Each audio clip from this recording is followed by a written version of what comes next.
bago nga pala yung lahat, magpapasalamat po na ako kay Boss Wenzon kasi in-sponsor niya tayo nitong rear fender, genuine na Honda. Yan.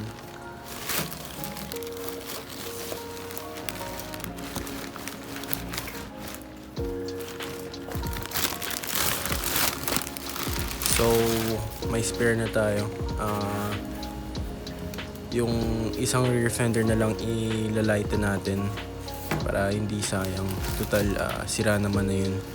So ilalagay ko na lang dito sa screen yung Facebook account niya, and sa description may Shopee account rin si boss. So kung may gusto kayong genuine na Honda parts, i-check nyo na lang. Medyo matagal na rin di nagalaw yung motor, kaya ayan, nakita nyo puro alikabok na kahit nakatakip naman. Wala busy talaga, kaya wala talagang progress yung build natin, and also mag video, kaya pasensya na lang sa mga nag-aabang dyan. Babawi na lang ako next time. Naiilang ako, di na ako sanay mag video. So front shocks naman itatakal natin kasi tumatagas na. Actually long overdue na tong front shocks na to kasi dapat nung January pa dapat to itakil, kaso natabunan lang. Pero anyways, let's get to the video. Unahin muna natin tong caliper. It's 12 millimeters. So sa sunod na video na lang siguro, or next one, yung JRP natin na caliper, kasi may kulang pa tayo na pyesa, kaya di pa natin makabit, and depende na rin sa schedule or kung may bago ba tayong parts na mas patok or mas madaling ikabit. Pero so far wala pa naman tayong bagong pyesa na nabili. Kaya mag-subscribe na lang kayo and i-click nyo yung notification bell para updated kayo pag may bago tayong video. Alright? Yung sunod naman itong bolt sa axle, tapos sunod yung nut naman sa axle.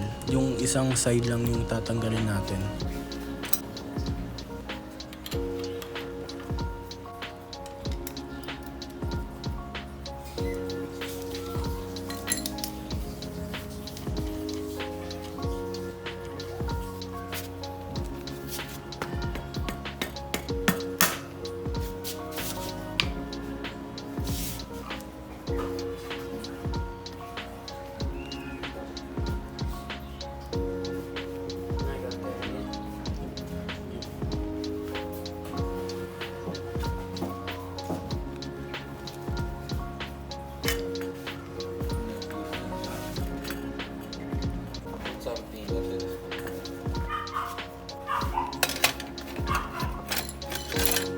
So i-jack na lang natin kasi wala tayong maayos na mapagpapatungan itong motor.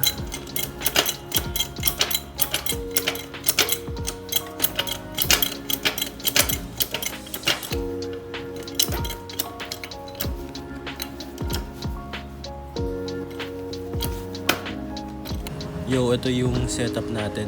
Medyo sketchy talaga. Ingatan na lang natin magtrabaho para di mahulog yung motor. Tanggal na nga pala yung front wheel natin. So sunod naman yung telescopic natin or front shock. So 14 millimeters tong wrench na gagamitin natin.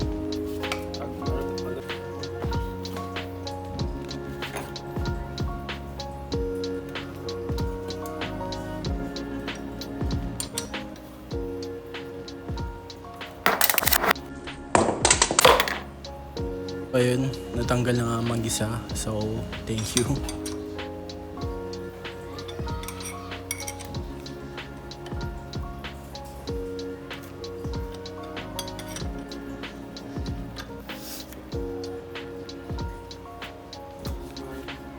Sobrang lambot na nitong isang shock.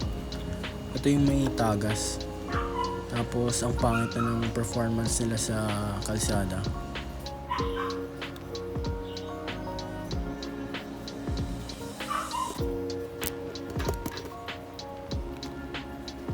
Nilagyan nga pala ng groove ng dating mayari itong inner tube na to. Para sa akin napaka-stupid na move yun kasi hindi naman kailangan ng groove tong inner tube na to. And as well dito sa kabila meron din. So basically sinayang nila. Pero di bale, di naman kita kasi ima-magic lowered natin to. So matatakpan siya ng T-post natin. So pansamantala lalagay muna natin tong extra natin na front shock, pang drum brake siya. Ano lang, para may baba yung motor kasi hindi talaga safe yung posisyon niya ngayon. While ginagawa lang yung gagamitin natin na front shock. Ito na nga yung finished product. Nga pala pinalitan ko na ng lightened outer tube kasi street bike nga, di ba, puro lightened. And 1 inch nga na pinabawas natin nung pinamagic lowered natin to dahil lalo pa siyang magiging lowered kung magpapalit tayo ng alloy na T-post in the future. May stain na pero okay lang yan. Naglabas nga pala ng front shock assembly yung JRP last time, kaso nga lang nabili ko na yung lightened outer tube bago sila nag-release, kaya ayun. Di ko na nga pala video tong temporary setup natin and mag-make sense kung ba tayo may extra na front shock na pang drum brake sa mga susunod na videos.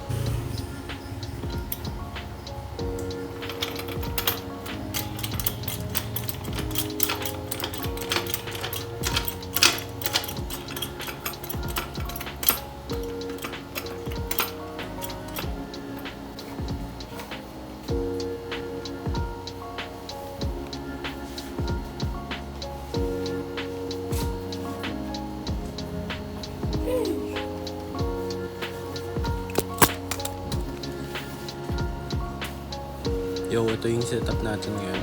Medyo safe naman, pero ingat pa rin.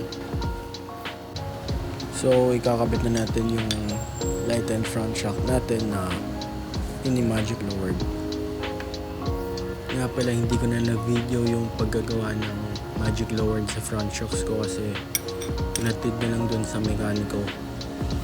And sinubukan namin gawin dito sa bahay kaso kulang kami ng tools and materials kaya ayun, pinagawa na lang. Tapos clutch spring nga pala yung ginamit dito sa pag-lowered and pinalitan na ng oil seal, dust seal, syempre yung oil, and ayun lang naman. Yung right hand side naman yung kakabit natin. Tapos kung gusto nyo naman kayo lang yung gumawa ng magic lowered, meron naman dito sa YouTube yung may tutorials kung paano gumawa.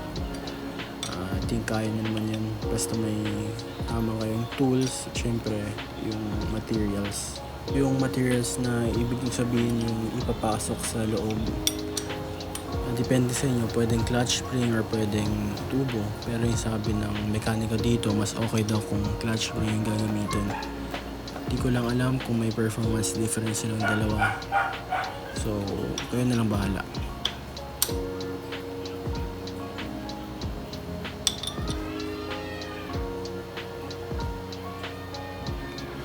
So, ito yung tindig niya. Hindi masyadong mataas.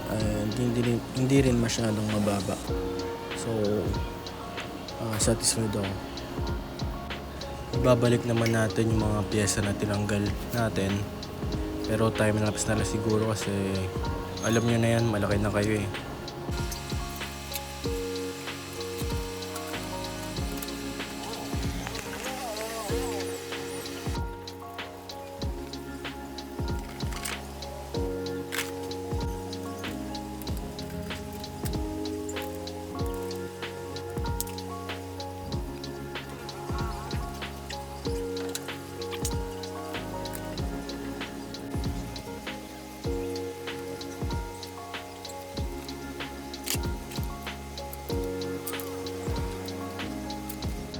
Sayang nga pala kasi hindi ko na timbang yung stock na outer tube and itong lightened.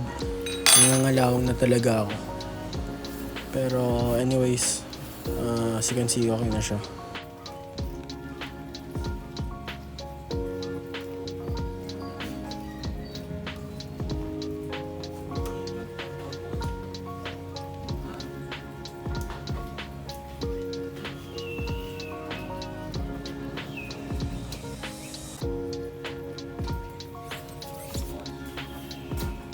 Alright, so okay na yung ginawa nating installation sa front shocks natin. Tapos sa sunod naman, kung may bagong design ng JRP na T-post, siguro yun din. And okay na pala yung rotator natin, nakabit na. So patagilid na yung carb natin, no more problem sa hoses. Hoses na galing sa JRP, tappet, and timing cover natin. In-install nga pala natin tong JRP alloy gas tank nung huling video natin. Sa mga di pa nanood, lalagay ko na lang dito sa screen sa taas. Tapos in-extend natin tong brake rod natin dyan. Ilagyan natin ng stud at mahabang nut para madugtungan yung rod and bearing natin kasi pangit yung performance niya. Tsaka pwede na rin isagad yung rear wheel natin kung gusto natin. So yeah, I guess that's it for today's video.